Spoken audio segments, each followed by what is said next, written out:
Hello, in this video I want to show you how to install and join Google Classroom on your Google Pixel 5a. To do this, you'll need to open a Google Play Store. Inside, find Google Classroom.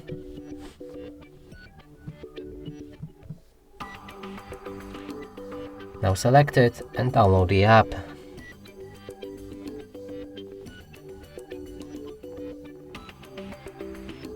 After installation process is complete, you can launch the Google Classroom, allow all of the permissions and click on Get Started.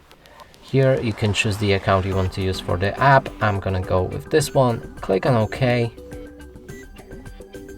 Then on this plus button, pardon me, and join your class. Enter the class code info right here, and afterwards this button right here should light up in blue. Click on it and you'll be joined with a class. And that's it for this video. Hope you like it. Please consider subscribing to our channel, leave a like and a comment below.